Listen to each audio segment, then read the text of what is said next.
que Alejandro Magno quisiera recopilar todos los libros del mundo, era un símbolo de querer dominar el mundo, es decir, de su enorme poder, ¿no? De su ambición política. Y a raíz de ahí, pues ya empieza a hablar de una serie de temas en relación con la historia, y uno de ellos es el oral y el escrito, es decir, cómo se pasa del oral al escrito. ¿Queréis alguien decir algo sobre este asunto? Del canto oral al escrito.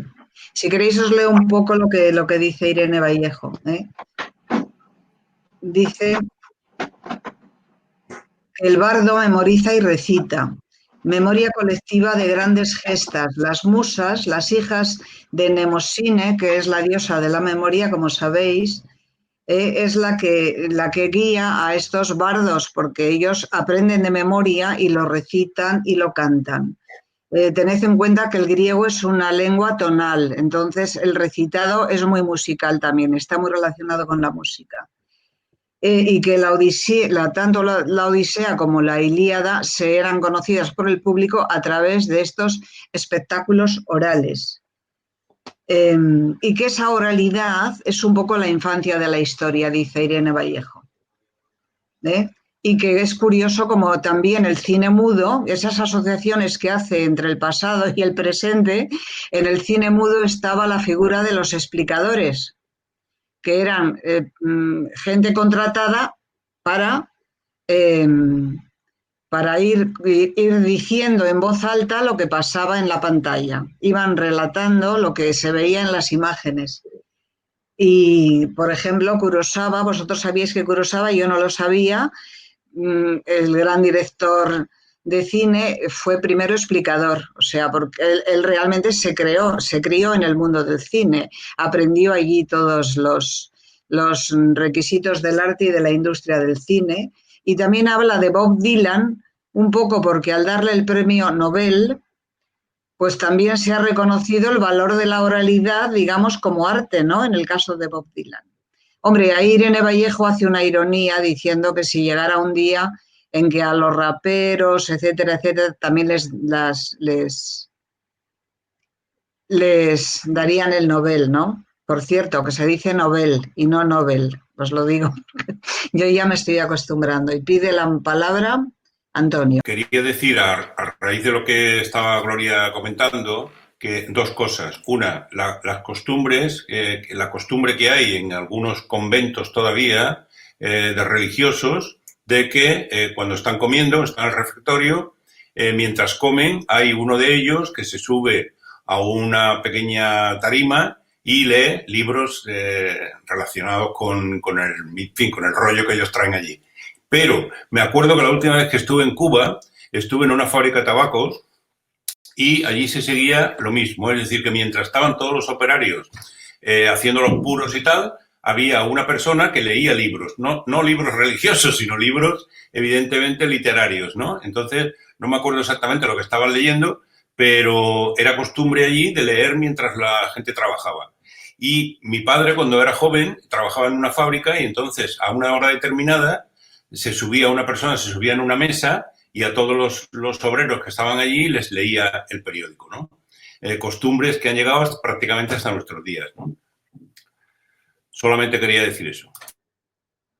En que esta literatura oral es algo legendario, es decir, lo que hace es reproducir las grandes hazañas heroicas. Esto es muy importante, las grandes hazañas de los héroes, para crear de alguna manera ese mito del sueño colectivo, ¿no? De un pueblo, para reflejar eso.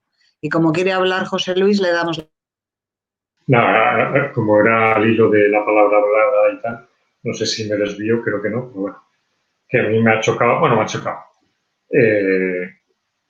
que alguien como Sócrates no fuera partidario de la palabra escrita, sino solamente de la palabra hablada, ¿no? Que decía que, bueno, que a algo que está escrito no puedes debatir con ello, no le puedes preguntar a un libro sobre lo que ha escrito, ¿no? Sin embargo, con la palabra hablada tú puedes debatir y puedes filosofar, evidentemente, y te pueden responder a lo que tú estás diciendo. Sin embargo, todo aquello que está escrito es como si estuviera muerto. Entonces eso, la verdad es que me ha chocado para una persona como Sócrates, aunque tiene su lógica, evidentemente. A este respecto he leído, pero no estoy segura de si es cierto o no, que muchos filósofos no sabían escribir, sino que tenían esclavos que escribían, de la misma manera que en el siglo XV y XVI en España los grandes señores terratenientes tenían a los vizcaínos, que tenían los vizcaínos fama de ser buenos amanuenses, buenos secretarios, vamos a decir así, y la aristocracia era analfabeta prácticamente y tenía a su servicio. Entonces Sócrates era uno de los filósofos que no sabía escribir y quizá por eso le gustara más. Es una cosa que se me ha ocurrido ahora, ¿eh? Parece ser que no sabía escribir, sino que le escribían. Él dictaba y le escribían. Antonio, tienes la palabra, ¿eh? Que no encontraba el micrófono, que había bajado la pantalla ahí. No, que digo que a lo mejor, como, en fin, ya sabéis que cuando hay alguna cosa importante siempre hay gente que está un poco a la contra de lo que viene, ¿no?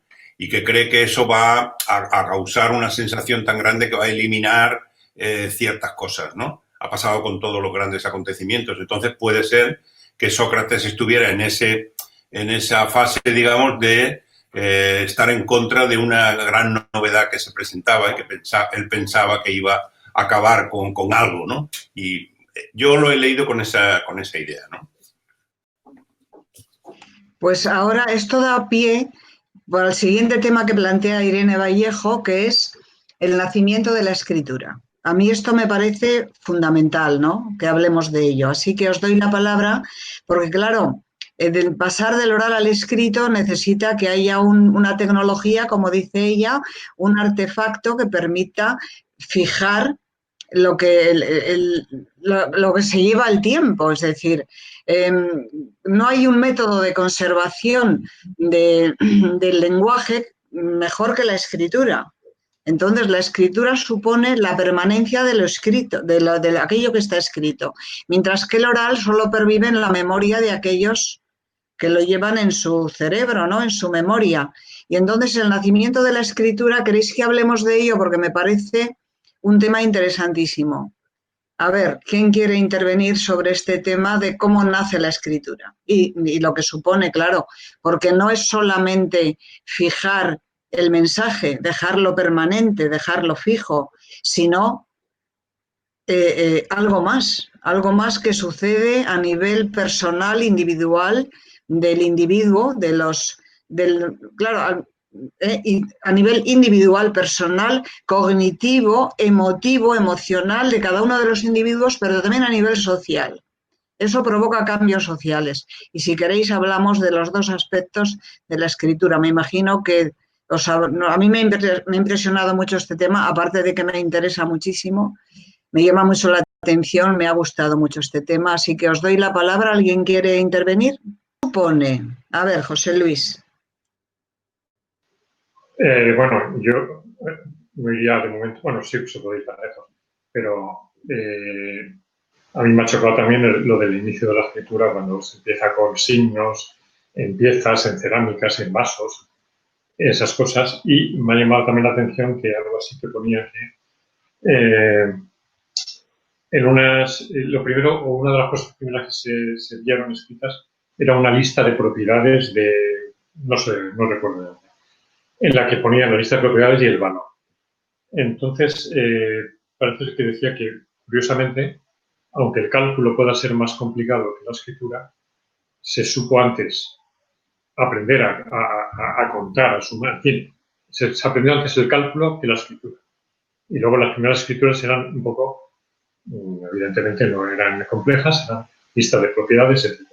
Simplemente eso. Luego, claro, evidentemente luego ya la escritura evolucionó ya hacia cosas más importantes.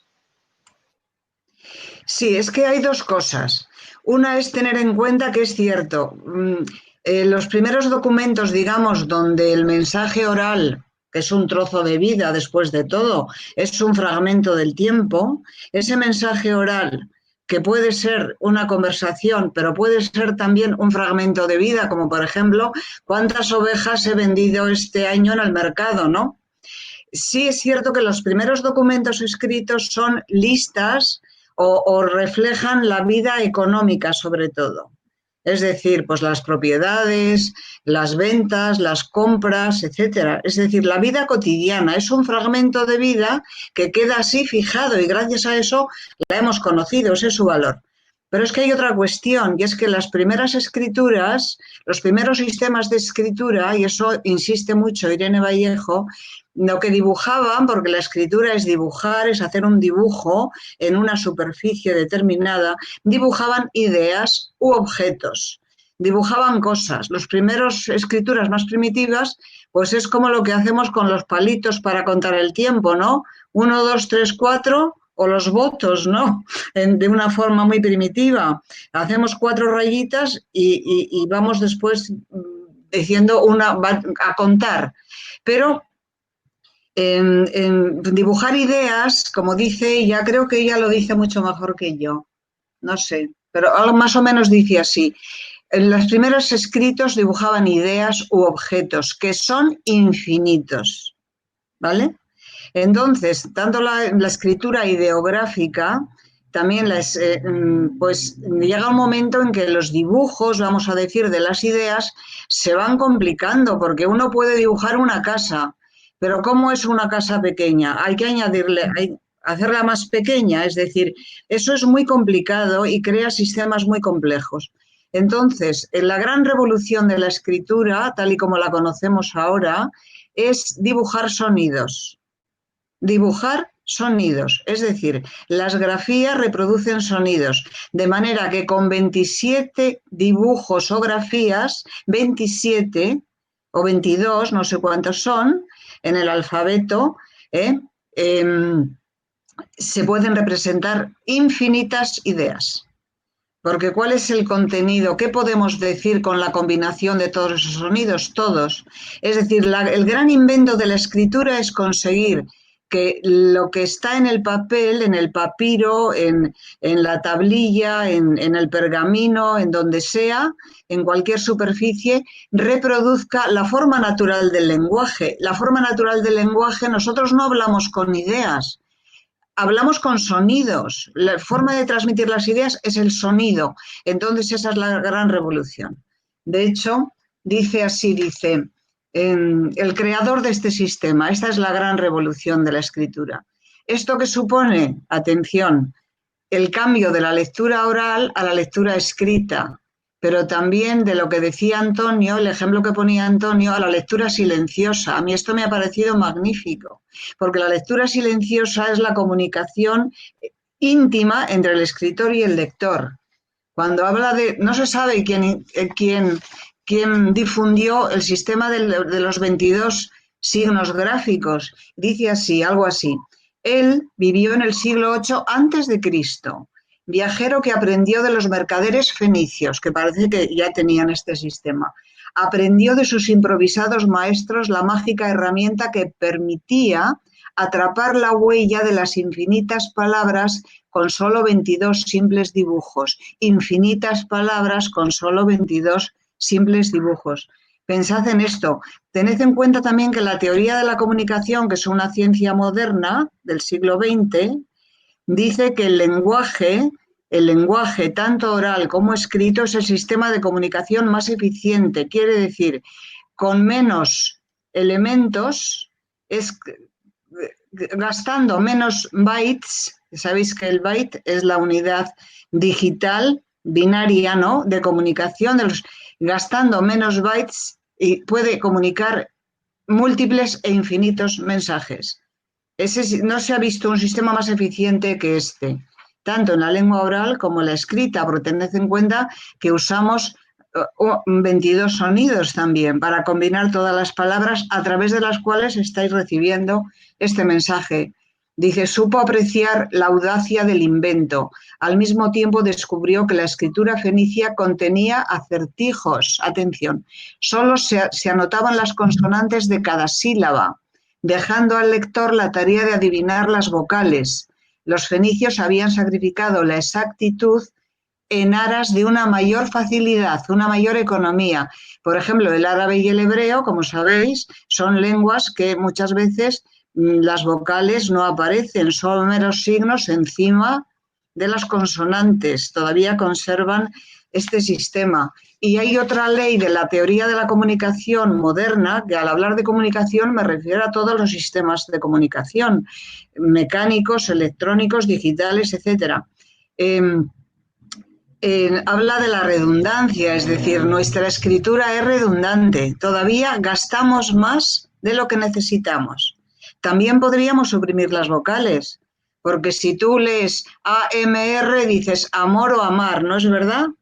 Se pierde la exactitud, pero se gana mucho en economía y a veces entre amor o amar, pues la misma frase te dice qué vocal toca, ¿entendéis? O sea que a veces, o simplemente MR, ¿no? O sea que si hacemos la prueba de tapar el titular de un periódico con la mitad inferior, la tapamos, somos capaces de adivinar lo que pone solo leyendo la parte superior de las letras, ¿comprendéis? O la inferior.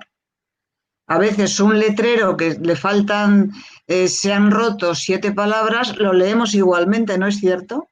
Porque tenemos ya una memoria, una biblioteca personal cada uno en nuestra mente que nos permite poner aquello que falta. Tenemos ya las estructuras en la memoria. Y esto me parece muy interesante porque recordáis lo de la lectura silenciosa. Lo de la lectura silenciosa, o sea, fijaros, un elemento individual, es decir, cómo nuestro cerebro se apropia de ese sistema. Y desde el punto de vista social, es que el hecho de la aparición de la escritura permite que aquello que solamente se había destinado a los aristócratas, a las clases altas, pase a ser patrimonio del pueblo, digamos. Porque, claro, un sistema muy complicado como tenían las minorías en el poder, las minorías culturales, tenían los sistemas, eran mucho más complejos y solamente accedían ellos una élite, un grupo minoritario. Mientras que este sistema tan económico, creo que lo dice, de pronto se asombraron viendo que mucha gente, muchas personas que tenían algo de dinero querían pagar por ir a las escuelas a aprender a leer y a escribir, ¿no? O sea, y la lectura silenciosa también. Hay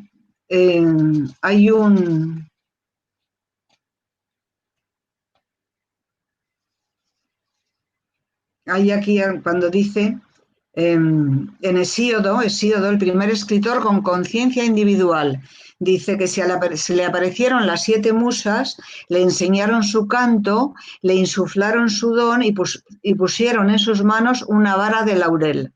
Al adoptarlo le dijeron una frase inquietante, atención, sabemos contar mentiras que parecen verdades y sabemos cuando queremos proclamar la verdad.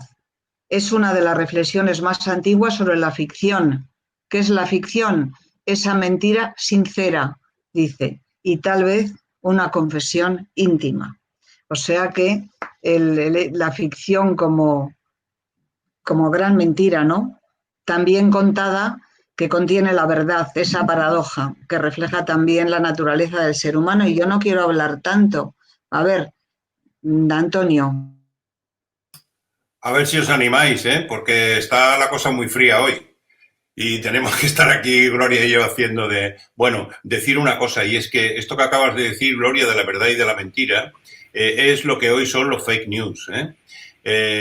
Y el otro día lo explicaba Millás de una forma preciosa, como él explica las cosas, con esa gracia que tiene. Decía que era una verdad a la que se le había inyectado un tanto por ciento de mentira. Un 30% de mentira se le había inyectado a esa verdad. Y eso constituía un fake news, ¿no? Son las mentiras de Trump, etcétera, ¿no? Bueno, era simplemente decir eso. Y otra cosa es que me ha llamado la atención, oyendo lo de la escritura, decir que la escritura fue lo que inicia la Edad Antigua, es decir, que el año 3500 a.C. ahí empieza la historia.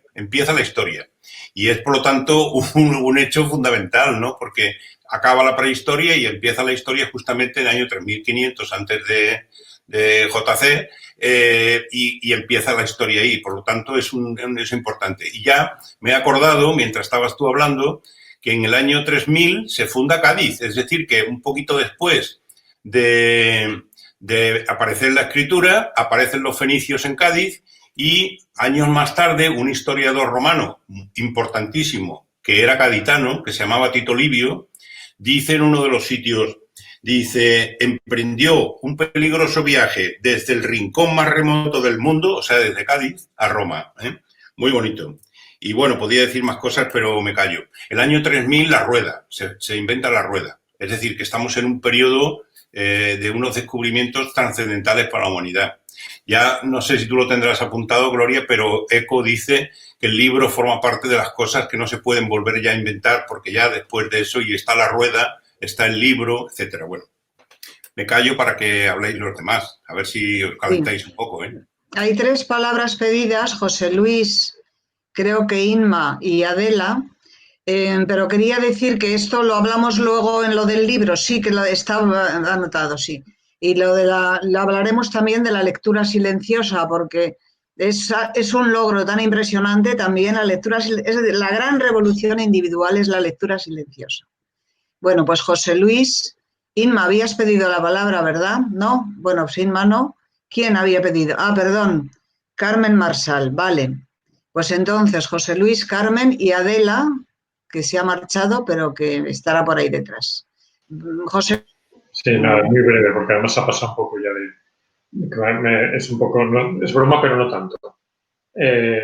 Cuando has hablado de los 22 signos iniciales con los que se hablaba, sin vocales, ahora quizá con la escritura en WhatsApp volvemos a los inicios. Hay mucha gente que resta, por economizar en el WhatsApp, quita muchas vocales, quita muchas consonantes y al final escribe unos mensajes que se pueden interpretar, pero bueno, era un poco en plan broma, pero bueno, no lo es tanto. No creo que volvamos a reducir el alfabeto, espero que no. Bueno, pero se entienden. Si nos acostumbrar, es cuestión de costumbre. Ten en cuenta que la lengua y la escritura también es una convención. Si todos nos ponemos, hacemos todo lo mismo, eso se hace ley. Pero entender se entienden. Bueno, pues Carmen, tienes la palabra. Sí, mira, antes me he quedado colgada, no te he podido decir mi apellido y tal, me he tenido que cambiar de dispositivo, pero bueno, eso no tiene importancia, ya he puesto mi apellido. Yo quería comentar lo que tú has dicho de las palabras que vamos reduciendo y tienes toda la razón. Por agilidad, por economía de agilización, sí que se quitan muchas letras, se eliminan y lo que te decíais antes de los WhatsApp está claro y los entendemos. Pero, ¿y no se pierde la belleza de las palabras? Yo encuentro que una palabra bien escrita con todas sus letras, todas sus vocales y consonantes tienen una belleza especial y a veces se confunde una con otra y no. Cada palabra es hermosa y hay que conservarla. Nada más era eso. Creo que no tiene nada que ver lo uno con lo otro, es decir, son dos. Sí, claro, una cosa es la comunicación como eficacia comunicativa y otra cosa es el arte, que es de lo que hablas tú. Es otra historia. Bueno, vamos a ver. Entonces, ahora veo que Ana ha pedido la palabra. Tiene la palabra Adela, luego Llanos y luego Ana, ¿vale? Adela, tienes la palabra. Perdón, ¿me oís? Sí, sí, habla. Que yo quiero hablar de 3 emociones, tanto de la lectura como de lo que estamos hablando. De las que tengo apuntadas, la primera es esto que has hablado de que la escritura empezó como dibujo. Entonces esto a mí cuando lo leí pues me emocionó mucho porque hace unos años cuando empecé yo una clase o un taller de dibujo en comisiones obreras, teníamos una profesora de dibujo, pues la verdad que bastante humilde, pero muy, muy, muy muy capaz, que lo primero que nos decía es, porque éramos todos muy, muy diversos los que íbamos por allí, y había muchísimas personas que no sabían pues, nada de nada, pues lo primero que nos dijo es, todas vosotras o todos vosotros podéis dibujar aquel que sabe escribir sabrá aprender a dibujar, sabrá dibujar. Y aquello, cuando yo lo leí en el libro, esto que tú has comentado, pues dije, caramba, qué emoción, ¿no?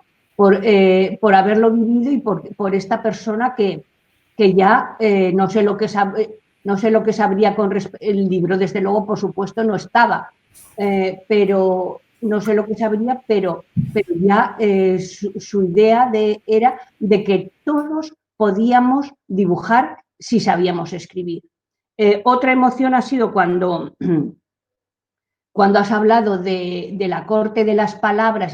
Pues yo hace ya muchos años que no puedo recordar ahora qué autor era, pero era un chico bastante joven que escribía unas novelas muy, muy, muy, muy reducidas de paja.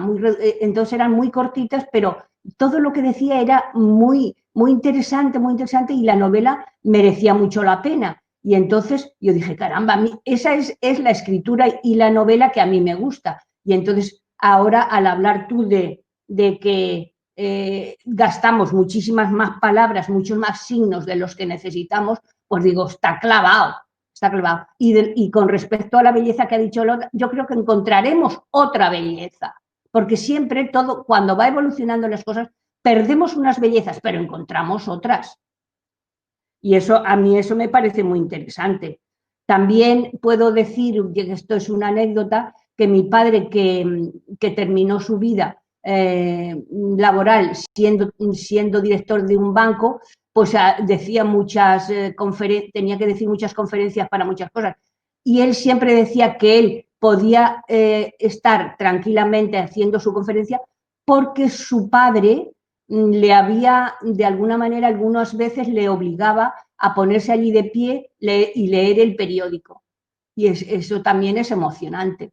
Y por último, la última emoción, daros las gracias a todos, pero sobre todo a Gloria y Antonio, que nos hacen tocar el dedo en las cosas importantes, incluso de las que nos hemos dado cuenta, pero sobre todo también de las que no nos hemos dado cuenta. Venga, muchas gracias, no quiero decir nada más.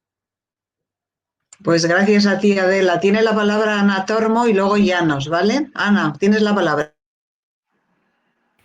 Hola, lo mío es muy cortito. Solamente decir que me ha impresionado la lectura del libro. Me ha parecido maravilloso. No había leído nada semejante. Además, es súper denso y a mí me ha aportado, yo que soy de ciencias, me ha aportado y me ha recordado cosas que no conocía y otras que tenía olvidadas. Pero desde luego es para hacerle una segunda lectura. Me ha impresionado. Y luego también me ha parecido muy interesante cuando termina Grecia y empieza Roma. No sabía yo que los romanos eran tan poco cultos. Me ha sorprendido enormemente. En fin, que gracias por habernos facilitado la lectura de este libro, porque es una maravilla. Gracias, Ana. Llanos, tienes la palabra. Sí, yo lo que pienso es que la autora del libro valora muchísimo cualquier forma de escritura. Entonces, ella no desprecia ninguna forma de escritura, ni la cuneiforme, ni cuando era a través de dibujos, ni ahora. Y una cosa que no sé si viene ahora o vendrá después, es cómo también valora la escritura en nuestro cuerpo.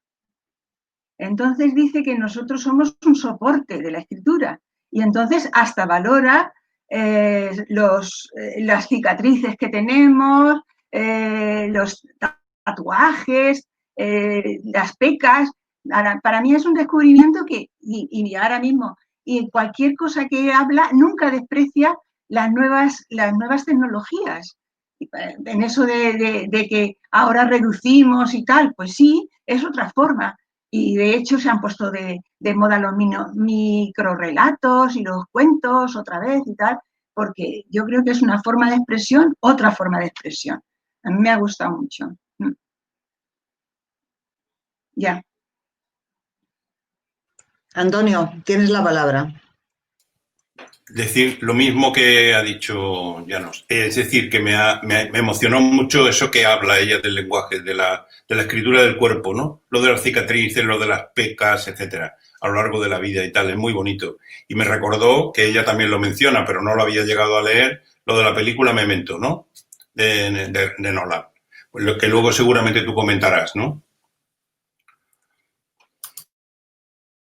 Como estamos en una tertulia abierta, tanto el tema de la lectura silenciosa como el tema del pergamino, claro, porque él dice que el primer libro nace del junco, de ahí el título, porque es la pulpa de los juncos con lo que se hace el papiro, ¿eh? Entonces, y luego después una lucha que tuvieron entre, no me acuerdo, una rivalidad enorme de dos grandes bibliotecarios, ¿eh? Creo que fue en Sicilia, un bibliotecario de Sicilia y la biblioteca de Alejandría, tuvieron una enorme rivalidad y entonces el siciliano buscó un soporte distinto al papiro y entonces apareció el pergamino, que por cierto es piel, como es piel de animal, dice que es tremendo como todo en la naturaleza humana, lo más bello y lo más positivo acarrea también muchísimo dolor. Que los grandes, el arte, la belleza va asociada al dolor, porque dice hay que ver la cantidad de animales que había que matar para poder disponer de esa piel, ¿no? Y de ahí pasa a lo que habéis comentado, que efectivamente es una imagen muy bonita, como en nuestra piel es también el pergamino sobre el que escribimos, ¿no? Nuestra piel lleva escrita nuestra historia y habla ahí ya concretamente de los tatuajes y lo que ha dicho Antonio de la película Memento de Christopher Nolan, donde el personaje, no sé si recordáis esa película, ¿te acuerdas tú, Antonio? Donde el personaje, el protagonista, sufre un accidente y tiene una enfermedad que le afecta a la memoria. Entonces, para sobrevivir se va escribiendo notas por todos los sitios y también haciéndose tatuajes, ¿eh? Donde digo que de alguna manera este director tan polémico pues recupera esta idea, ¿no? De que la piel es un lugar para escribir. Y el tatuaje, desde luego, es escritura en la piel, nunca mejor dicho, ¿no? Sí, bueno, lo que has dicho del papiro y del pergamino, quiero recordar que era porque los que tenían el papiro se negaban, digamos, a exportar. Es ahora lo mismo que ahora, que el que tiene el petróleo, pues tiene el poder, o el que tiene el coltán, ¿no? Que también lo nombra. Entonces, ante esa situación, en Pérgamo, que les sirvió para, como estaban perdidos, pues encontrar otra fórmula, ¿no? Y gracias a que aquellos se negaron, pues estos encontraron un sistema mejorado. Y en cuanto a lo de la Memento, no Memento en general, sino me ha llamado mucho la atención y me ha gustado mucho. Bueno, si empiezas a sumar la cantidad de personajes que salen, bueno, si vas al índice lo verás, ¿no? Pero me ha llamado mucho la atención la cantidad de películas que aparecen en el libro. La cantidad de películas tremenda. Y en todas da el toque para que tú entiendas un poco por dónde está ella yendo en ese momento del libro. Te lo ilustra con una película y lo estás viendo de una manera muy fácil, ¿no? Simplemente. Sí, con una película o con otro libro, o con otro elemento cultural o con la música a veces, porque realmente eso nos habla un poco de la universalidad, ¿no? Digamos, de la universalidad de fuera del tiempo y el espacio, ¿no? Cómo a veces sobreviven los mismos gestos a lo largo del tiempo, ¿no? No los mismos, nunca son los mismos, parecidos, digamos, ¿no? Haciendo esas asociaciones que tú dices. Bueno, yo aquí tengo algo también interesante anotado, que es los métodos de enseñanza. ¿Qué me decís de lo que dice? Podríamos hablar ahí de escuelas y bibliotecas, son dos cosas distintas. Los métodos, las escuelas surgen a raíz de la escritura, de la permanencia de la escritura. Y las bibliotecas también, lógicamente, ya que son la conservación de los textos escritos. ¿Queréis decir algo? ¿Os ha llamado algo la atención sobre la enseñanza y las bibliotecas? Ana. Sí, a mí me ha llamado la atención, primero, que solamente se educaban a los niños y más tarde ya las niñas entran en la posibilidad de la educación. Y luego que la gente más rica, sobre todo en Roma, los educaban en casa a los niños hasta los 11 o 12 años y luego los llevaban a las escuelas. Pero la forma de educarlos era con crueldad, o sea, es decir, aquello de la letra con sangre entra. Eso me ha llamado mucho la atención. Y luego, pues que eran claro, porque lo que estaba yo diciendo antes, que me llama la atención que los inicios de Roma eran gente muy poco cultivada, que toda la cultura viene de Grecia. Grecia es la que educa a Roma. Bueno, vamos a ver, es que realmente, digamos que el Imperio Romano se basa su economía también, lógicamente, que es lo que sostiene a los grandes imperios. Cuando la economía se desmoronan los imperios. La economía romana se basa en la expansión y en la conquista. Es decir, ellos eran fundamentalmente grandes estrategas. Y luego después, digo el imperio, y luego la economía es consecuencia de eso, porque los ingresos los conseguían de aquello que conquistaban, que eran los esclavos y las tierras, etcétera. Que ese sistema de esclavitud, prácticamente, donde había muy pocos ciudadanos romanos, y muchísimos, digamos, habitantes de Roma, pero no ciudadanos romanos, sin derechos, establecía una jerarquía que, eso, aunque no está en el libro, vamos, eso explica. Y luego los romanos sabemos que eran grandes especialistas en derecho, en articular la vida civil a través de grandes tratados de leyes, y después en el tema de las comunicaciones, las infraestructuras, es decir, todo aquello que sustenta la vida civil y que soporta un sistema económico. Fíjate que en el siglo, creo que 3, más o menos, después de Cristo, al acabarse con todas las migraciones de los países bárbaros, entre comillas, y con la desarticulación del imperio, ya esa economía basada en la conquista no es posible y entonces el imperio se desmorona, que coincide con el auge del imperio de Oriente, de Bizancio, se desplaza a Bizancio y luego la Biblioteca de Alejandría. Y si me preguntáis por qué sé tanto de esto, porque me lo estudié para preparar la película Ágora de Amenábar y entonces todavía me acuerdo de esas cosas. Pero sí es cierto y lógicamente los romanos tenían esclavos griegos que mantenían, digamos, el nivel cultural. También se dice que era prestigio, era un símbolo de prestigio tener libros en las casas. O sea, un poco eran como los nuevos ricos que van donde los hombres cultos, los que tienen el depósito del arte y de la cultura, para de alguna manera jibarizarlo, ¿no? O vampirizarlo, perdón, que me he confundido, para absorberlo, para extraerlo y apropiárselo. Pero los romanos realmente, bueno, esto no sé, seguramente los historiadores estarán escandalizados por lo que decimos, pero tened en cuenta, nosotros no somos historiadores, sino aficionados a la lectura, Nada más, esa es la explicación, creo yo. Bueno, ¿y hay algo más sobre esto? ¿Y de las bibliotecas qué me decís? Llanos. No, a mí me ha hecho gracia lo de las bibliotecas porque la creación de la biblioteca universal. Me ha hecho gracia ese aspecto de la biblioteca, como ya en Alejandría querían hacer una biblioteca que contuviera todo.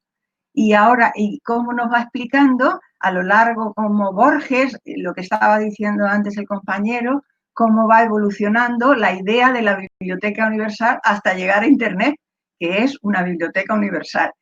Y me ha hecho gracia porque ella va comparando y va bajando y va actualizando el pensamiento y la historia y cómo se va evolucionando. Sí, me ha parecido bien y luego después pues toda la explicación que da de cómo iban conquistando y robando, que no ha variado mucho en ese sentido. Y bien, muy bien. Hombre, también es muy interesante cómo se pasa del papiro, del rollo de papiro al libro. Y tened en cuenta que en la Biblioteca de Alejandría dice Irene Vallejo que llega un momento que no solamente almacena libros enrollados en aquellos rollos de papiro, sino almacena explicaciones y comentarios sobre los libros, y que llegó un momento en que la biblioteca tenía más libros que hablaban de los libros que los libros originales, ¿no? Y tened en cuenta también que de los libros de los grandes filósofos se conserva muy poco. Por ejemplo, de Heráclito se conservan muy pocos libros, porque se han destruido, pero se sabe que existían por lo que otros escribieron de él. Es decir, muchos libros que han desaparecido, sabemos que fueron escritos y que existieron porque, digamos, los primeros filólogos, es decir, aquellos que escriben sobre los libros y que estudian los libros, dan cuenta de ello. Esto es muy interesante. Y también el tema de los catálogos en las bibliotecas, es decir, las listas de libros. Y muy importante también, tened en cuenta que en los papiros se escribía todo seguido, sin puntos, comas, etcétera, que eso es relativamente moderno, sin párrafos. Acababa una obra y empezaba la siguiente sin orden sin ninguna separación, todo era un continuum ahí. Y el sistema de papiros es un sistema muy incómodo para localizar las obras de los autores. O sea, ahí el libro, tal y como lo conocemos, primero con las tablillas, ¿recordáis? Las tablillas, ya fueran de cera, de cerámica, de lo que fueran, de madera, las tablillas y luego el lomo con el nombre del autor y el título, eso fue un avance extraordinario que aparece ya en Roma. En Roma ya el sentido utilitario de los romanos, a ese sentido les debemos el libro, algo parecido a lo que tenemos ahora, ¿no? Algo parecido a lo que tenemos ahora. Esto de los catálogos es muy gracioso, ¿eh? Dice que pasamos la vida haciendo listas, leyéndolas, memorizándolas, rompiéndolas, arrojándolas a la basura. Estoy leyendo la cita textual del libro, ¿eh? A la basura, tachando los objetivos cumplidos, aborreciéndolas y amándolas. Las mejores son las que conceden importancia a lo que enumeran y tratan de darle sentido, las que acarician los detalles y la singularidad del mundo, impidiendo que perdamos de vista aquello que es valioso. Aunque ahora, en pleno bombardeo de fin de año, nos saturan tanto que apetece ponerlas en la lista negra. Tiene mucho humor también, en la forma de contar. Bueno, quiero que va a hablar Antonio. No, en relación con lo que acabas de decir, que tiene unas frases que yo he copiado algunas muy irónicas, algunas y sobre todo muy humorísticas. Dice, por ejemplo, esos viejos ejemplares de bolsillo encolados que siempre intentan cerrarse como si fueran mejillones. Todos hemos tenido esos libros baratos que están encolados y que lo abríamos y se cerraban solos, ¿no? Se cerraban como mejillones, ¿no? Y la cita de antes el libro pertenece a la misma categoría que la cuchara, el martillo, la rueda o las tijeras. Es decir, cosas que una vez inventadas no se puede hacer ya nada mejor. Muy bonita la frase de este hombre. Y bueno, ya lo dejo aquí, que hablen otra. Pues tengo otra cita muy bonita que dice que la Biblioteca de Alejandría, que intentó rozar el infinito, también tuvo un gran catálogo. Sabemos que ocupaba al menos 120 rollos, fijaros, 120 rollos. 5 veces más que la Ilíada de Homero. Por sí solo, este dato conserva un destello de la magnífica colección perdida, es decir, es muy poco lo que se ha conservado, y prueba que para entonces el mar de libros había desbordado los límites de la memoria humana. Ya no volverían a habitar en una sola cabeza, como se cuenta que habitó en la de Aristóteles. La suma del saber, la poesía y los relatos nunca volverían a estar en una sola cabeza, sino en la biblioteca. Me parece fantástico también esto, ¿eh? También habla de las bibliotecas actuales y me hace gracia una cosa porque como habla de las mujeres, luego hablaremos del tema de las mujeres, pues en las bibliotecas actuales dice que le llama bueno, pues que las bibliotecas actuales que son unos espacios maravillosos, ¿no? Dice,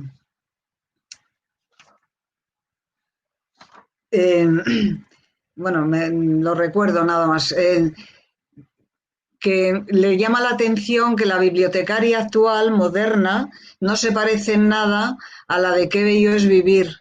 ¿Recordáis la bibliotecaria de Qué bello es vivir, con gafas, solterona, triste, sola, saliendo de la biblioteca? Y también quiero recordar una amiga de mi familia que fue maestra de Piñel, del pueblo donde yo voy los veranos todavía. Esta mujer era bibliotecaria, fue bibliotecaria desde los años, desde la posguerra prácticamente, de la biblioteca de Bilbao, ¿eh? Y ahora le han hecho un homenaje y en ella contaba lo que tuvo que sufrir para ser bibliotecaria, porque se consideraba un cargo propio de los hombres. Las bibliotecas, los trabajos de la biblioteca pues eran de limpieza, de ayudante, de ordenar libros, pero no de llevar la bibliotecaria.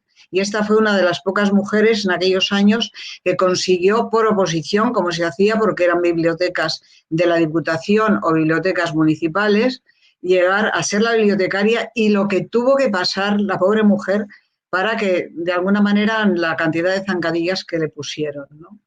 Y si queréis, ya que aprovechando esto, hablamos un poco de las mujeres en la literatura. ¿Os ha llamado la atención algo de este tema? ¿De las mujeres? A ver, Mariela hace rato que quiere hablar. Mariela, vas a tener tú la palabra. Voy a ver si hay más manos. Adela, creo que se ha olvidado de quitar la mano. No sé si quiere hablar o es que se ha olvidado de quitar la manita. Luego quiere hablar Carmen Marsal. Quiere hablar después Concha Vila. Así que este es el orden, ¿de acuerdo?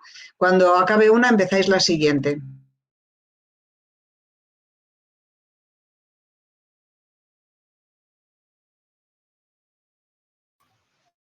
¿Ya podéis hablar en el orden que os he dicho? Sí, sí, sí. Ven, tienes la palabra, bueno, María. estoy teniendo muchas dificultades para oíros. De hecho, he entrado y salido varias veces para poder tener sonido. Es la primera vez que me pasa tanto porque ahora sí que estoy sola conectada. No puedo seguir el hilo de la reunión, pero sí quería decir lo que a mí me había llamado la atención de la novela, porque si se me vuelve a colgar ya no vuelvo a hablar. Me ha gustado la manera en que la autora relata la historia con sus datos autobiográficos, como si fuera un cuento, una fábula. Y esa manera de relatar es bastante atractiva. Me ha gustado bastante la dedicación, que dice, a mi madre, como dice, a mi madre, mano dura con guantes de algodón. Y después el inicio, el prólogo y el epílogo tienen cierta semejanza, porque son los jinetes en el prólogo que van a buscar libros, comprar, robar o lo que sea. Son jinetes, hombres, que cogen los libros, a veces los pagan, se llevan los originales, devuelven las copias, bueno, con una vida muy azarosa. Y luego el final, en el año 34, en Estados Unidos, cuando van por Kentucky las mujeres en caballos y burros como bibliotecarias, como difusoras de la lectura y de la escritura. Es la primera vez que aparecen las mujeres como portadoras de libros. Si puedo hablar más, seguiré. También la relación, es una persona muy culta que relaciona también con libros leídos, con películas vistas. Cómo entreteje todas esas historias a mí me ha atraído bastante. Bueno, nada más. A ver si luego consigo escucharos a todos. Voy a despedirme. Carmen y luego Concha. Carmen.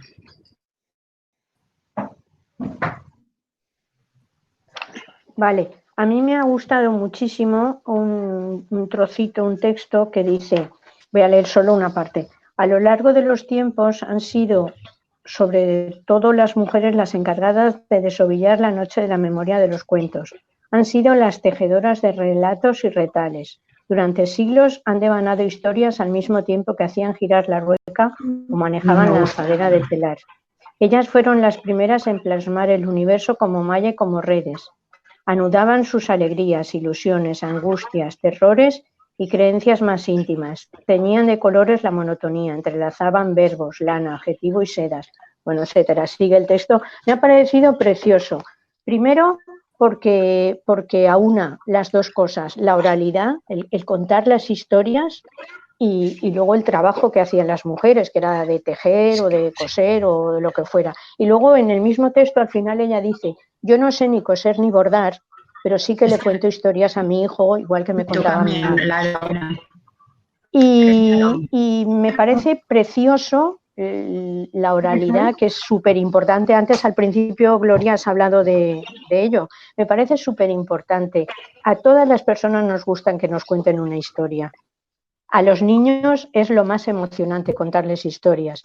Y ellos los disfrutan y todos los adultos también disfrutamos. Entonces, el que ella mezcle y que le dé tanta importancia a la mujer, que en aquella época, claro, no estaba nada valorada, porque son las mantenedoras de las historias que las entrelazan con su trabajo diario, me ha parecido precioso. Ya está, nada más. Pues tiene la palabra Concha Vila. Parece que Concha tiene problemas de comunicación porque veo que la calidad se ha perdido. Bueno, pues que hable mientras tanto Antonio. Antonio. Bueno, no tiene relación con lo que tú estabas hablando, pero como he visto que hay personas que hablan en general del libro y tal, me he acordado de dos cosas. Una, que yo creo que esta mujer, aparte de que había escrito alguna novela y algunas cosas para niños, etcétera, en fin, de mediana calidad, vamos a decir, ¿no? Comparación con este libro, fundamentalmente ella lo que hacía era escribir en periódicos, hacía unas crónicas y tal. Y entonces yo creo que eso está en este libro, de la siguiente manera. Si miráis, en cada capítulo o en cada párrafo y tal, ella empieza siempre con una frase, que es como si fuera un titular. Dice, Alejandría no hay una sola, y ahora ya empieza a describir. Luego sigue, por ejemplo, diciendo, Alejandro era joven e implacable, y ahora ya cuenta tal. Es decir, nunca perdió una batalla. Otro párrafo, ¿no? Otro párrafo dice, Ptolomeo fue compañero de expedición y amigo íntimo de Alejandro, y ahora cuenta la historia de Ptolomeo. Es decir, que son como titulares de un periódico y luego viene el texto, ¿no? Me ha gustado mucho el asunto, ¿no? Porque es aplicar una técnica periodística a una escritura de un libro, y está muy bien. Y luego me acabo de acordar de dos películas, ya hablando de películas que se citan mucho en el texto, dos películas que tienen que ver con la lectura. Hay muchísimas más, pero me he acordado del Lector, aquella película tan fantástica, a mí por lo menos me pareció una película tierna y estupenda, y otra que se llamaba 84 Charing Cross, ¿no? Road, que es también una historia de libros, ¿no? Una película preciosa y un libro precioso. En fin. Cedo la palabra, que se hable de cosas más interesantes. Y El escritor, otra película, El escritor. Quería precisar también la relación entre mentira y verdad en la ficción, que la diferencia entre la ficción de la que habla, que ha sido muy oportuno lo de las fake news que habéis dicho, la diferencia entre la ficción de la que habla Vallejo y las fake news es la necesidad de la manipulación. Es decir, en una fake la mentira está mezclada con la verdad, distorsionada, etcétera, para manipular la opinión, mientras que en la ficción, cuando dice que es una mentira que contiene, que sabemos contar mentiras que contienen la verdad, quiere decir que a veces a través de una ficción, paradójicamente, la verdad se expresa mucho mejor que si se hiciera directamente. A eso creo que se refiere, que es lo que entendemos como ficción, como ficción literaria, cinematográfica, etcétera. Hombre, también lo que dice es que la escritura, atención, la escritura trajo consigo la rebelión. Esta es otra idea interesante, ¿eh? Es decir, de pronto los escritores se sintieron con ganas, quizá protegidos por ese individualismo, por esa responsabilidad individual para decir lo que quisieran. Ahí aparece la rebelión, la crítica y el humor también, la risa, como forma de alguna manera de expresar las relaciones entre la sociedad, los individuos y el poder también. Eso tiene la escritura, cosa que en la oralidad no había aparecido. Me parece también muy interesante esa idea. ¿Queréis añadir algo sobre esto? ¿U otra cosa que queráis? Yo acabo de poner el micrófono porque la mano esa no sé cómo llevarla a avisar que quería decir algo, porque estoy aquí un rato peleando con la manita. Pues no, vamos a ver, ahora tienes ¿Le la manita. tengo que dar a la manita solo? Solo con darle la manita. Pulsarla. Ahora la has quitado. Dale. Ahora la he quitado. Ahora está puesta, sí. Ahora está puesta. Bueno. Y sale un redondelito ahí azul. Exacto. Bueno, vale. Pues tienes tú la palabra y luego Lourdes, que ha pedido la. Vale.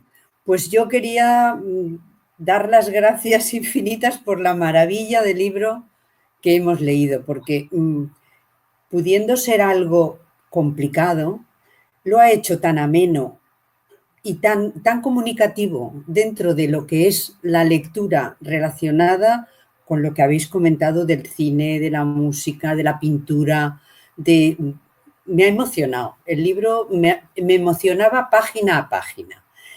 Y bueno, y me ha hecho reflexionar a muchísimas cosas, sobre muchísimas cosas, pero además me ha traído un recuerdo muy entrañable de mi padre, que, bueno, lo quiero comunicar porque me parece bonito.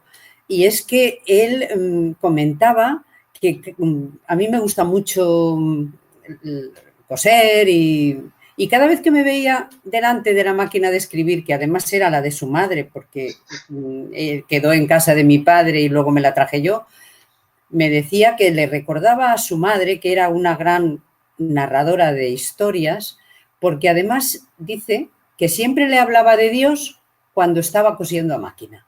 Y entonces relacionaba el verme a mí con la máquina de coser y veía o escuchaba o recordaba a su madre contándole esas historias, entre las que sería pues la historia sagrada, y veía la máquina de coser y veía a Dios y a su madre y a mí y bueno, pues el libro me lo ha recordado, me ha recordado esa relación entre la narración, la cotidianidad de las mujeres, del trabajo diario de la costura, como hubiera podido ser. Alejandro, te iba a otro sitio, Después volvía a la... Pero a mí a veces me ha resultado un poco difícil de seguir porque me embarcaba en lo que estaba contando y al final me olvidaba de lo que estaba, ¿sabes? Del propósito del libro, digamos.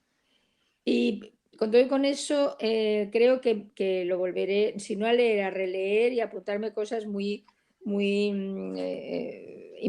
interesantísimas que dice y que muchas de ellas las habéis nombrado. Y también eso, reiterar que me parece un acierto este libro, de hecho, como sabéis, y me alegro mucho que le han dado premios y tal y que cual. Y luego también me resultaba muy difícil imaginarme cómo se clasificaban los papiros, ¿sabes? Quería yo visualizar visualizar cómo eso se escribía, se enrollaba, algunos de ellos para alguna obra, eran muchos de ellos, ¿no? Me costó mucho visualizarlo, con lo cual, bueno, que me he entretenido mucho, ¿vale? Leyéndolo. Y no sé si os ha pasado a alguien más esto que os digo, o habéis tenido... También es verdad que yo no lo leía seguido el libro, lo dejaba, lo volvía a coger. Nada más era un poco de impresiones más que de aportación. Así que ya dejo de hablar, que no es muy interesante. Eso que tú dices de que coge un tema, vale, espera, Inma, ahora te doy la palabra, que toma un tema, aparece otra cosa, es que esa es la esencia del libro. O sea, que lo que hace es, de alguna manera, pasar de una parte que puede ser más farragosa a otra más ligera, volver otra vez, es decir, no es un libro lineal, es un libro mosaico. Y al ser un libro mosaico, y eso lo hace también en el periodismo, es decir, en los artículos. Va mezclando de alguna manera lo más denso con lo más ligero, con lo personal, con lo anecdótico, y va, pues como decía el conde Lucanor, poniendo un poco de azúcar en la hiel en lo que es amargo, ¿no? ¿Te acuerdas cuando decía que al tomar una medicina, si es amarga la medicina y le echas azúcar, pues se toma mejor? O sea, y entonces, y ella realmente pues es que escribe como habla, porque luego hablaremos del libro, aunque ya hemos hablado del tema del libro, de la lectura, del lector, etcétera, pero en fin, esa es la esencia del libro, lo que tú has dicho, de su estilo, vamos a decir, creo. A ver, Inma, tienes la palabra.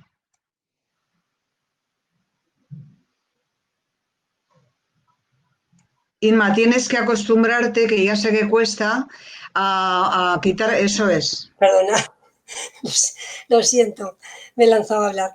Que, bueno, era un poco en la línea de lo que estaba comentando ahora, ¿no? No había querido intervenir porque no iba a hacer un comentario a algo concreto, pero sí un poco a la esencia del libro, ¿no? Lo que me ha supuesto a mí. Entonces, me quedaba con ganas de compartirlo, aunque ya habéis dicho, muchos ya habéis hablado en este sentido. Yo descubrir esta mujer me ha sido muy grato. La verdad es que no conocía, no había leído nada de ella, y a partir que, bueno, se puso en la lista de los libros para este curso, pues me empecé a encontrármela en El País Semanal, en artículos que ya había pasado por alto, ¿no? Y empiezo, ya cuando entro en el libro como tal me ha encantado, no sé, para mí ha sido descubrir una escritora muy sabia, y a mí me ha resultado muy agradable porque cuando ya vi el libro, el tocho que era grande, y al principio pensé que a lo mejor no me resultaba muy fácil de leer o no, y la verdad es que desde el principio me encantó por esa forma que tiene de narrar, ¿no? Que igual te lleva desde la antigüedad, al origen de los libros, al presente, la cantidad, pues eso que ya habéis dicho, de actores, autores, películas, libros, tal, que comenta, de la actualidad, de las nuevas tecnologías, cómo relaciona, cómo hay cosas que parece que las hemos descubierto ahora y ya existían en la antigüedad, como esa relación que ella establece. Y luego, no sé, me ha parecido una escritora como muy cercana, el tipo de escritura que me ha sido como muy, muy fresca, muy clara. Entonces, me ha conectado mucho, cuando ella habla también mucho de sí misma, de su infancia, cuando habla de su madre, cuando le contaba cuentos. Yo he conectado con momentos maravillosos que tengo con mis nietas, que quieren, que son muy lectoras y les gusta que les lea y que les cuente historias. Entonces, ha sido como un libro muy cercano porque me ha conectado con también cosas personales, como ella cita en el libro, ¿no? Y no sé, ¿qué más os iba a contar? Bueno, pues eso, que me ha sido una lectura muy grata, muy agradable, y estoy muy contenta de haberla leído. Tengo mucho subrayado y tal, pero no me dio tiempo a ponérmelo aparte, y ahora pues os voy escuchando y voy sintiendo cosas que yo también las he descubierto en el libro, aunque no os las comunique ahora mismo. Bueno, no me alargo más, porque como era una cosa general, que no era... Bueno. Vale, tiene la palabra Antonio. Y luego Fina, y luego José Luis, ¿vale? Antonio. No, simplemente decir, como se ha hablado del estilo del libro, etcétera, que yo cuando iba por la página 30 o 40 me acordé de un libro que he leído hace muchos años que no podría, en fin, acordarme de nada porque la memoria cada vez la tengo más frágil, pero era un libro que se llamaba El Danubio, de Claudio Magris. Y tiene justo el mismo estilo de este libro, es decir, que tiene una influencia enorme Magris, seguro, en esta escritora, porque la forma de narrar de Magris es exactamente, o muy parecida a la que ella usa aquí. Y el recurso ese de usar lo personal, lo histórico, lo narrativo, todo ahí mezclado y tal, me recordó mucho a Magris. Luego, una cosa que quería decir es que me gustó mucho cuando lo leí, que justamente el autor de un libro que es una historia del libro, que es Mangel, Roberto Mangel, fue el primero que contribuyó, digamos, al éxito de este libro, porque fue la primera crónica que se hizo en el país, la hizo Mangel, diciendo que era un libro maravilloso que le había encantado, ¿no? Lo cual lo honra mucho, porque él tenía un libro que era justamente eso, una historia del libro, por lo tanto. La segunda crónica que se hizo fue de Luis Alberto de Cuenca en el ABC, también muy elogiosa, y la tercera, ¿de quién fue? De Mario Vargas Llosa y luego Millás. Fueron los 4 autores gordos que le dieron, digamos, un empuje grandísimo a este libro, ¿no? Lo cual no quiere decir que no tenga mérito personal el libro, sino que encantó, digamos, a estos grandes y esos fueron los que le dieron la gran publicidad, ¿no? A través de las páginas de un periódico como El País, ¿no? Y bueno, podía decir más cosas, pero las diré después, para no acaparar ahora la... Tiene la palabra Fina y luego José Luis. Vale. Perdón, nos quedan 35 minutos de grabación, para que lo sepáis. Ok. Bien, se me oye, ¿no? A mí lo que me ha llamado la atención con respecto al estilo de esta chica es que prescinde de un estilo académico, que lo hace todo muy, muy cotidiano, como muy cuentista, muy de contar las cosas para gente normal y corriente, no erudita.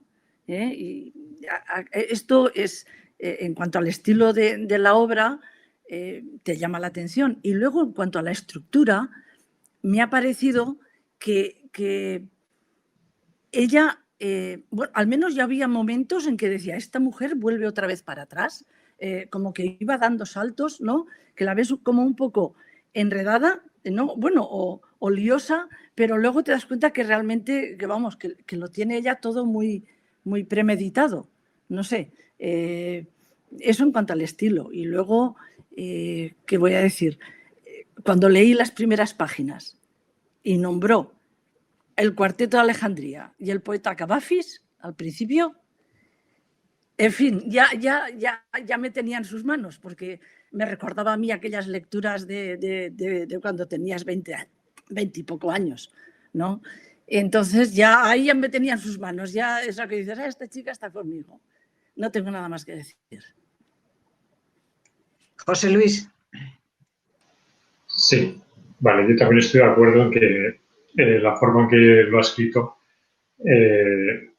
hace bueno, yo pienso que se cataloga como ensayo, pero yo no lo diría que es tanto un ensayo, yo lo veo más cercano a un ensayo, o sea, más narrativo, y sobre todo he visto muchas cosas que han dado, lo han dulcificado, ¿no? Si es que puede considerarse en algún momento denso, lo han dulcificado un poco. Está lleno de anécdotas y de curiosidades, por ejemplo. Antes, cuando hacía mucho rato se hablaba del tema de la mujer, que si va en la rueca, que si cosía, que tal. Hay un apartado en el libro que tiene todo un vocabulario afín, un diccionario afín, de términos en los que adjudica el texto con el tejido, que tantas veces hemos hablado en las tertulias de cualquier otro libro, ¿no? El tejido y el libro. Todas las cosas que se hacen con los tejidos y que también se hacen con el libro, al hilo de tal, la trama, la orden, tiene todo un diccionario. Luego, también las curiosidades que han hecho, hablando de las bibliotecas, las casualidades que han hecho que muchas cosas no se perdieran. Por ejemplo, me llama la atención lo lo de el volcán lo de Pompeya. Pompeya, que se libraron, se consiguieron liberar algunos escritos muy antiguos gracias justamente al volcán. O sea, se solidificó la lava y luego, merced a mucho tecnología y tal, se han sacado algo de ahí, una casualidad. Luego también se ha hablado de casualidades de que en vertederos han encontrado restos de libros y luego me ha llamado aquí mucho la atención por lo gracioso que era, ya mucho más actual, que en una pensión londinense o no sé qué, se encontraron en el papel del váter escritos de Shakespeare, ¿no? Entonces, también es muy curioso cómo se han conseguido rescatar obras que a lo mejor estarían perdidas. Y creo que no tenía notado nada más, ya se me ha ido un poco. Sí. Bueno, pues hablando de esto, que estáis hablando del estilo del libro, que a raíz de lo que ha dicho Lourdes estamos hablando todos de ello, yo quiero deciros lo que la propia escritora dice, ¿vale? Le preguntan por el éxito y él dice dice que ella lo que ha querido hacer es una escritura en libertad, una escritura hedonista, una escritura como diversión y de alguna manera y también con un toque personal. Esto lo dice Irene Vallejo, de forma que hay asociaciones de lo que cuenta con momentos vividos por ella, de manera que se dirige a un lector, el lector sin distinción de clases ni de conocimientos, queda seducido por este discurso, porque su discurso, dice ella, pretende ser la voz del cuentista, contar la historia como una fábula, como algo imaginario. Es decir, no tiene el rigor académico de que habéis dicho vosotros, de un libro de ciencia. Es un libro donde el tono es conversacional. Y lo dice ella. Dice, lo que yo quiero es conversar con el lector, como si estuviéramos hablando, como si estuviéramos charlando de algo que se reduce a una forma digamos, fabulosa en el sentido de la fábula, contar la historia como una fábula y que va produciendo en una conversación miles de asociaciones, de manera que asocias con tu vida personal, asocias con una película que has visto, con un libro que has leído, lo que estáis haciendo ahora vosotros, y yo también, experiencias personales que nos ha sugerido este libro, como ocurre en toda conversación. Y más adelante dice... quiero que la lectura sea una reunión, una fiesta relajante y enriquecedora, donde el buen rollo y el amor a la lectura lo impregnen todo en el ambiente. O sea, estas son palabras de Irene Vallejo cuando alguna vez le han preguntado por este tema. Y así dice que en esa conversación con el lector lo que intenta es atraerle, seducirle, atraparle, que esté relajado, que tenga un ritmo cadencioso, es decir, que no haya agobio en comunicar mucha información ni en darla de una forma determinada, y que se quede dentro del libro como si fuera un viaje confortable. Eso lo dice ella, ¿de acuerdo? Yo he utilizado cosas de estas en el artículo que escribí en la revista y que luego Antonio pondrá en el blog, porque creo que ese tono coloquial, conversacional, es lo que justifica esa estructura de mosaico, de tapiz, hecha con trocitos. Yo creo que esos tres temas que he destacado, la historia, la reflexión sobre el proceso lector y lo que supone el mecanismo de la lectura, ¿no? Y de la escritura. Y esa parte del léxico que he puesto al final, pues es simplemente un añadido que me llamó la atención, algunas palabras cuyo significado etimológico yo desconocía y me sorprendieron, ¿no? Como lo de que papiro y faraón vengan de la misma raíz, o el hecho de que teatro signifique lugar para mirar, o la broma que hizo Lovecraft con el Necromicon, que en fin, también está comentada, y otras muchas cosas de ese estilo. Y como venía a cuenta, digo, bueno, pues se lo voy a leer. Y también lo que decía a vuestra compañera, escribo, son palabras suyas, porque no sé coser ni hacer punto. Nunca aprendí a bordar, pero me fascinan la delicada urdimbre de las palabras. Me siento heredera de esas mujeres que siempre han tejido y destejido historias. palabras textuales de Irene Vallejo, ¿vale? Bueno, ve que hay muchas manos levantadas, una de Llanos, otra de Antonio, pues creo que primero era Antonio y luego Llanos, ¿vale? Si no me equivoco, Antonio y Llanos. Nada, Antonio, lo que quería decir es que alguien que ha hecho una crítica del libro ha dicho que el libro justamente lo que el éxito que tiene es porque le ha quitado a todo esta enjundia que tiene el libro, le ha quitado solemnidad, ¿no?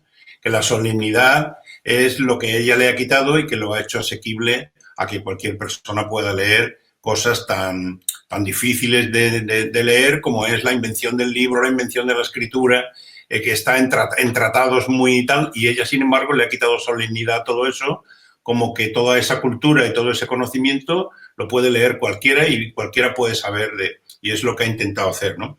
Y lo segundo, lo de las palabras, lo del léxico, yo tengo, porque yo estudié latín con una persona que había sido seminarista y había estado en el tal, y entonces era muy aficionado a la cultura clásica y sobre todo al griego, etcétera. Me regaló un libro que ha sido para mí un libro precioso toda la vida. Y os lo voy a enseñar, y el libro es este.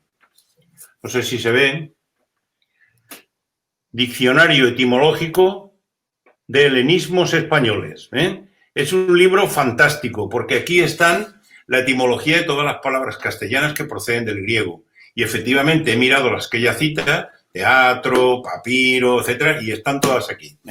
Y entonces me ha venido a la memoria, o sea, y he ido a coger el libro, y el libro además, bueno, pues tiene, yo qué sé los años que tendrá, ¿no? Pero es un libro fantástico que a mí me ha encantado tenerlo toda la vida y siempre lo he ido consultando, ¿no? Sobre todo porque el lenguaje, la jerga médica está llena de helenismos, ¿no? Y entonces me ha sido siempre muy útil. Solamente quería decir eso. Ahora, aprovechando eso, perdona, Llanos, yo siempre les decía a mis alumnos que elegían ciencias que tenían que estudiar latín y griego, porque si supieran latín y griego, todas las fórmulas químicas, etcétera, hidrosulfuro de no sé qué, de clorito, pues eso es todo latín y griego, sobre todo griego, ¿eh? Como ha dicho, el lenguaje científico es griego y latín, ¿eh? Pero griego muchísimo. Bueno, Llanos. Llanos, tienes que... Dale. Ya, es que era solo deciros que es el libro que más he subrayado, pero a mí me resultaba muy difícil, y menos mal que ayer me mandaste esas notas, resumir de qué trataba, porque claro, trata de tantas cosas. Y luego la compañera que ha dicho que se ha perdido muchas veces, yo también me he perdido. Y ahora mismo estaba en una página, una de las tantas subrayadas, que habla de los títulos. Me ha hecho mucha gracia porque compara, primero, que los títulos eran como brújulas, son como brújulas, y que te van llevando. Y dice que en la actualidad los títulos se han transformado en poemas mínimos. Y este trocito, el subrayado que me encanta, pero como muchos, dice que los títulos son barómetros, mirillas, ojos de cerradura, carteles luminosos, anuncios de neón, la clave musical que define la partitura venidera, un espejo de bolsillo, un umbral, un faro en la niebla, un presentimiento, el viento que hace girar las aspas. Es que tiene trozos de esos tan bonitos que puedes leerlos 3 veces porque te han encantado. Yo es un libro que sí que volveré a repetir, pero las cosas que tengo subrayadas, porque más o menos lo he leído bien, este verano lo había sacado yo de una biblioteca en la playa. Bueno, no era verano, era ya otoño, y había sacado este libro. Luego tuve que devolverlo porque se me acabó el tiempo y me encontré con que lo habíais elegido. Y me ha encantado, ¿eh? Me ha encantado. Pero ya te digo que es que la forma de escribir es que te engancha, sea por lo que cuentas, sea por lo que va enlazando unas cosas con otras, o siendo por una frase que te quedas, nunca habías pensado en eso, y empieza a nombrar, muy bonito. Hombre, tened en cuenta que también en el estilo de Irene Vallejo es poético, es decir, es muy bello, porque si recordáis cuando hablábamos de la escritura silenciosa, fijaros lo que dice del primer libro, es que es una belleza la forma de decirlo, dice, el primer libro de la historia nació cuando las palabras apenas aire escrito encontraron cobijo en la médula de una planta acuática. Por favor, esto es poesía pura. Y frente a sus antepasados, inertes y rígidos, el libro fue, desde el principio, un objeto flexible, ligero, preparado para el viaje y la aventura. ¿No? Es que es poesía. Es decir, eso también nos conmueve porque la belleza en el lenguaje y la cantidad de metáforas e imágenes que se despliegan en nuestra imaginación, porque como decía Borges, mientras el libro, muchos objetos son prolongación del cuerpo humano, el microscopio de los ojos, la azada del brazo, etcétera, el libro no, el libro procede de la imaginación. Y claro, esa belleza que tiene cuando habla de la lectura silenciosa y dice en la película del cielo sobre Berlín, cuando los ángeles entran en la biblioteca y está todo en silencio, fijaros la poesía formal, la belleza formal del lenguaje. Los ángeles poseen el don de escuchar los pensamientos de las personas. Aunque nadie habla, captan a su paso un murmullo constante de palabras susurradas. Son las sílabas silenciosas de la lectura. Leer construye una comunicación íntima, una soledad sonora que a los ángeles les resulta sorprendente y milagrosa, casi sobrenatural. Dentro de las cabezas de la gente, las frases leídas resuenan como un canto a capela, como una plegaria. ¿Cómo no nos va a enamorar? Pues es que es precioso, ¿no? Bueno, Llanos, perdonad esto, pero...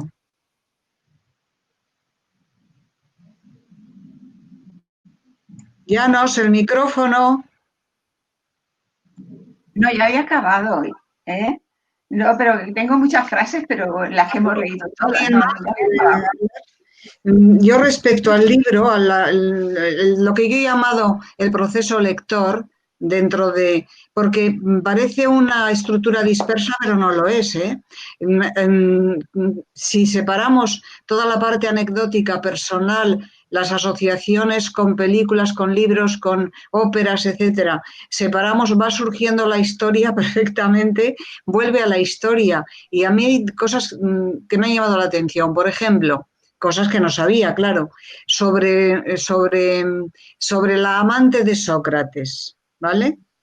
Aspasia, que iba con él a todos los debates, al foro, etcétera, etcétera, para gran escándalo de los atenienses. Eso por un lado, cuando habla de las mujeres. Y esta mujer que la llamaban Cleobulina, porque era la amante o la esposa de Cleóbulo, y también decían que era ella la que le escribía a ellos los discursos, o sea, anécdotas, digamos, sobre el papel de las mujeres en Roma que lo tenían muy crudo también, ¿eh? Por cierto, que la pelea que tuvieron se inventó el pergamino fue Ptolomeo, que estaba en Alejandría, y Eumenes, que estaba en Pérgamo. Ahí fue por un problema, esos eran los dos que aparecieron. Dice, nunca olvidarás a quien te contó un buen cuento en la penumbra de la noche. Dice, ¿no? Y otra frase maravillosa dice, gracias a las letras formamos parte del cerebro más grande y más inteligente que ha existido nunca. Fijaros bien, gracias a las letras formamos la parte del cerebro más grande y más inteligente que ha existido nunca. O sea que nosotros no podíamos dejar de leer este libro porque somos lectores de este club, ¿no? Y dice así, el lector reaviva la energía de la letra muerta. El lector reaviva la energía de la letra muerta. En cierto sentido, todos los lectores llevamos dentro íntimas bibliotecas clandestinas de palabras que nos han dejado huella. O sea, hay un análisis psicológico del proceso de lectura que es espléndido. Como Miguel, perdona, y también Carmen otra vez han pedido la palabra, os la doy. Miguel.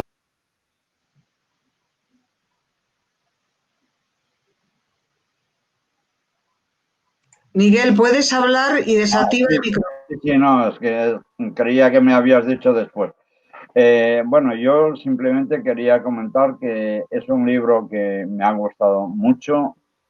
Es un libro que se me ha hecho muy amena la lectura.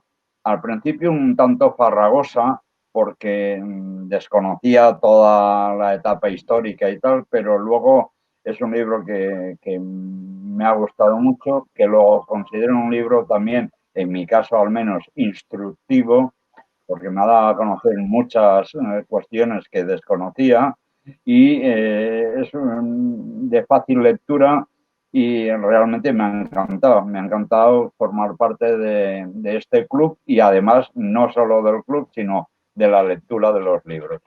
Simplemente quería hacer esa alusión. Carmen. Bueno, yo quería hacer una recomendación. Irene Vallejo ha escrito también este pequeño librito que se llama Manifiesto por la Lectura, que se lo encargaron el gremio de editores y para hacer un pequeño discurso. Tiene apenas 60 páginas, es súper, bueno, es lo mismo, es su tema. Y en este librito pequeño, como en El infinito en un junco que acabamos de leer, como recomiendo también que veáis algún vídeo de YouTube donde ella explica o le hacen una entrevista y explica la pasión que pone en todo lo que explica, es que si no has leído el libro tienes ganas de leerlo solo de oírla, porque es ese amor que tiene por las palabras, por los libros, por la lectura en general. Yo estoy maravillada. Nada más era eso. Antonio, tienes la palabra. Lo iba a decir al final, pero en el blog te pondré una de estas entrevistas que le hacen a ella. Sobre todo una que Gloria me ha dicho que le ha impresionado mucho porque le ha gustado el tono que tiene, etcétera. Y entonces la vamos a poner en el blog para que la podáis ver otra vez y escuchar, y sobre todo para las personas que no han venido aquí. Y antes, cuando estábamos hablando del léxico, se me ha quedado por decir una cosa, que yo siempre voy a lo mismo, voy a mi pueblo siempre, ¿no? Pero es que tiene gracia, porque en Chiclana de la Frontera, un pueblo de la provincia de Cádiz, pueblo, por cierto, precioso y que además se come muy bien, hay una librería de viejo, una librería del 11 que se llama el Bibliopola. Y el Bibliopola es el vendedor de libros. Pero me gustó mucho cuando la conocí que hubiera escogido esta palabra tan antigua, ¿no? El Bibliopola. Y es una de las palabras que ella también utiliza a lo largo del libro, ¿no? Bibliopola, el vendedor de libros, ¿no? Solamente eso. Pues hablando del léxico, pues todos sabéis que biblioteca significa literalmente armario de libros.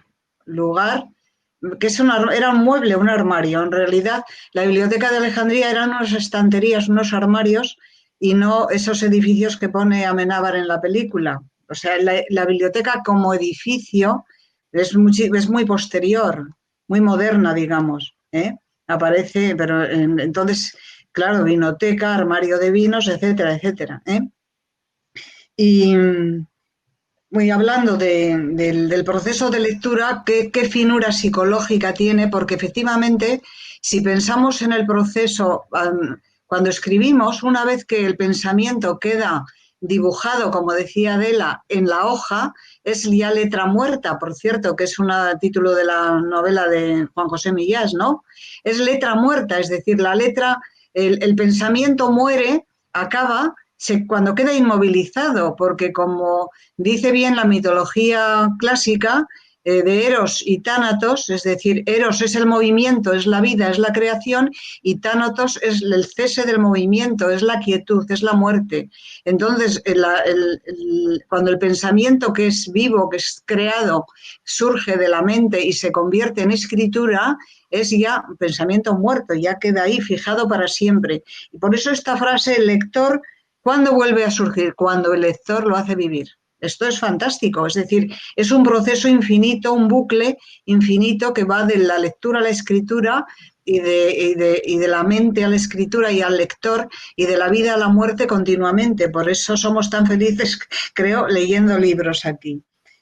También me interesa esto que dice, la lectura es un rito iniciático.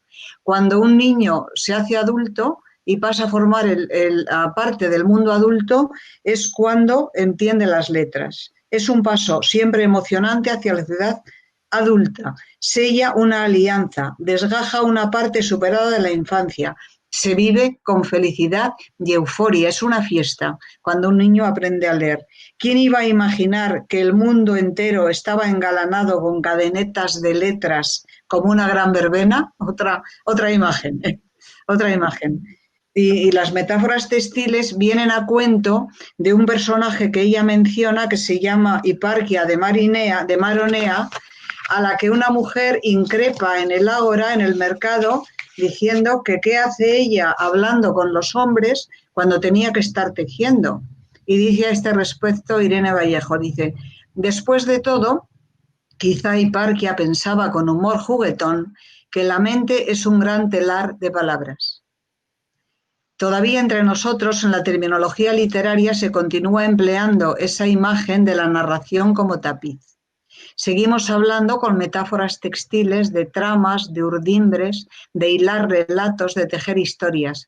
¿Qué es para nosotros un texto, sino un conjunto de hebras verbales anudadas? Bonito, ¿no? Y también habla, así como a mí me ha llamado la atención, quería comentaros esto. Dice que el arte, que cuando Alejandro Magno colonizó Grecia, impuso un régimen unitario y severo. Entonces, los griegos se fueron un poco a las zonas fronterizas. Dice que el arte y la belleza nacen siempre en las fronteras, en las grietas que hay en los sistemas. Y dice que los escritores antiguos comprendieron muy pronto que los caminos más fascinantes son aquellos que nacen en las grietas, en los puntos ciegos y en las manipulaciones del relato. Como en Rashomon debemos elegir entre relatos incompatibles entre sí. Y a este respecto recuerdo yo, cortadme, es que estoy disparada, perdonad, como Heródoto el viajero, es decir, un hombre que supo ver el otro lado, al contrario de las grandes narraciones épicas de la literatura oral, las narraciones míticas, etcétera, y colectivas que reflejan esa sociedad estática, jerarquizada, los relatos de viajes, y creo que fue, no sé si Anquíloco, uno de los que empezaron, nos quedan 10 minutos, gracias, de los que empezaron a relatar las historias desde el punto de vista del enemigo. ¿Quién fue? Este escritor que empezó a escribir obras de teatro, que empezó a contar no las victorias, sino las derrotas. Hablando de los soldados de Salamina, ¿no? De la derrota de Salamina. Entonces, ahí cuenta el punto de vista del enemigo, lo cual sorprendió muchísimo al público. Y esa ambigüedad de la escritura, la permite la escritura porque está ahí en esa zona fronteriza, moviéndose continuamente y no solamente reflejando una parte de realidad, sino también la contraria. Precisamente a este respecto menciona la película de Clint Eastwood, ¿no? Las cartas desde ¿cómo era? De Hiroshima. De Hiroshima, no. Sí, tenía dos. No, es un, ¿cómo se llama? Cartas desde Iwo Jima. Espérate. ¿No? Eso. Esta película. Eso. También nos habla de los libros terapéuticos, los libros curativos y de los libros venenosos, los libros tóxicos. Dice que en las 1001 noches un médico envenena a su desagradecido rey untando las hojas de los libros con veneno. ¿A qué os suena esto? A Jorge, ¿no? El del nombre de la rosa. Y el veneno de los libros, por ese carácter que tienen contagioso, que es que son tóxicos. Dicen que hay un poema de Calímaco, que describe el suicidio de otra persona e inmediatamente empieza a haber suicidios. O también la cantidad de gente que se suicidó, como Werther, el héroe de Goethe, ¿no? Y quería yo leeros lo que dice del libro, aunque quiere hablar Antonio, con esto acabo. Dice, el libro fue de humo, de piedra, de arcilla, de juncos, de seda, de piel, de árboles, de plástico y de luz. Este es el libro universal. Bueno, pues le doy la palabra a Antonio. Simplemente decir de lo que acabas de decir del suicidio, que está estudiado científicamente que hay epidemias de suicidios. Es decir, que por eso durante tantos años la prensa no hablaba de los suicidios. Ahora empieza a hablarse un poco del suicidio, pero ha sido un tema tabú porque justamente cuando se publicaba en el siglo XIX, que yo estaba mirando periódicos valencianos, había anuncios de los suicidios y eso hacía que otra gente se suicidara. No se sabe muy bien cuál es el mecanismo, pero está estudiado científicamente y hay un síndrome que está en un libro que yo hice de síndromes epónimos en psiquiatría y ahí está descrito el síndrome este del contagio del suicidio. Solamente decir eso, una cosa así un poco erudita. Nos quedan muy pocos minutos, porque se va a acabar la grabación. Sí. Lo digo para que estemos pendientes, para que luego no quede rara la terminación. Vale. Bueno, pues simplemente hablar de libros que perturban, de libros bomba, con esa ironía, dice, esos libros asesinos afectan menos a los políticos porque leen poco o nada. Lo dice con ironía, claro. Y respecto a si los libros van a desaparecer, si va a morir el libro, dice que no.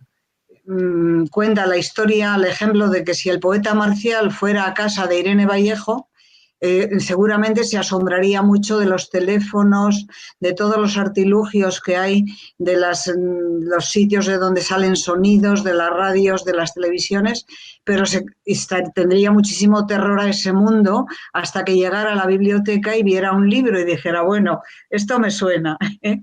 Es decir, esto lo conozco. Y, en fin, nada más. Si queréis, pone también el ejemplo de que, por ejemplo, en unos años, en pocos años, se han perdido. O sea, si ahora quisiéramos ver una película en un formato Betamax, por ejemplo, sería prácticamente imposible. Ya casi nadie tiene reproductores de CD, etcétera. Y sin embargo, los libros han persistido desde el nacimiento de la escritura, ¿no? Eso es una cosa que dice ella también. Enfrentando el libro en papel al libro digital, ¿no? Que, en fin, que no tiene por qué desaparecer el libro porque el libro es un formato que persistirá a lo largo de toda la historia, ¿no? Sí, hombre, y también que las tablets y los iPads, los teléfonos, etcétera, que se diseñan un poco con el formato del libro, es decir, lo que se buscó para pasar... Exacto, el rectángulo, la proporción áurea, etcétera, etcétera, es decir, ese formato que es el más manejable, ¿no? Algo que se pueda llevar consigo. Bueno, de todas formas, el próximo libro que vamos a leer, que es el de Mangel, pues mira, lo hemos puesto seguido a este, porque comentando Antonio y yo que sería interesante ver cómo dos escritores abordan un tema, ¿no?, de la historia de la escritura, desde puntos de vista distintos, con métodos muy distintos, porque el libro de Mangel es un clásico, ¿eh? Es un libro ya antiguo. ¿De qué año es, Antonio? ¿De los 90 o así? ¿O antes incluso? Abre el micro, Antonio. Antonio. Sí, que lo miro enseguida.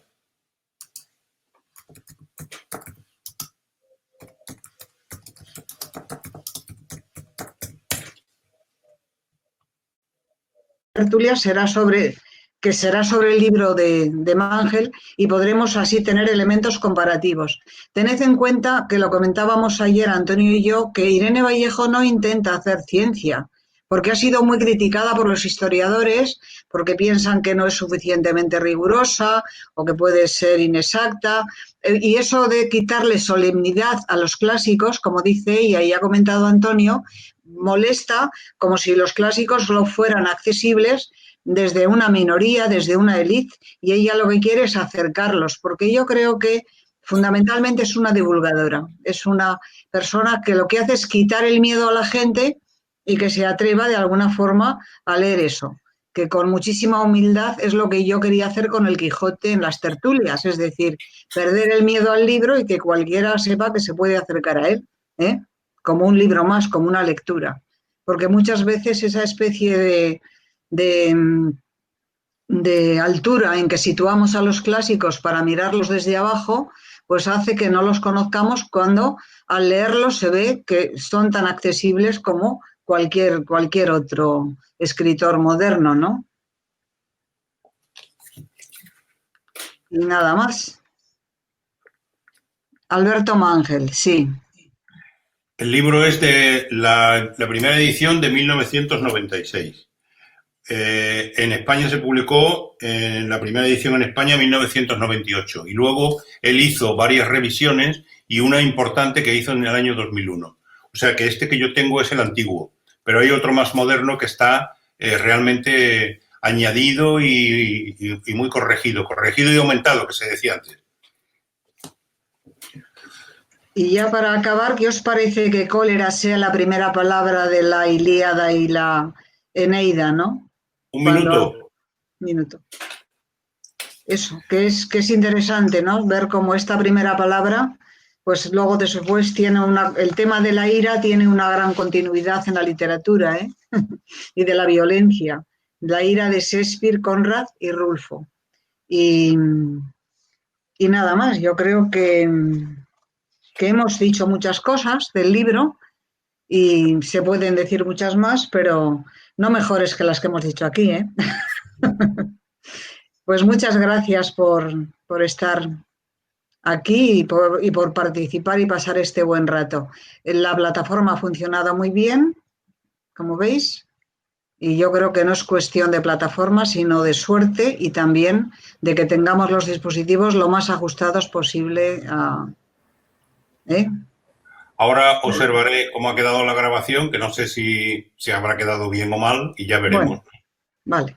Pero era una prueba, no podía hacerla más que en vivo, o sea que... Claro, sí, sí. Pues nada, gracias, Antonio, por tu ayuda en la tecnología, que es... Nada. Gracias. Gracias. Adiós. Gracias. Otro día. Gracias, hasta la próxima.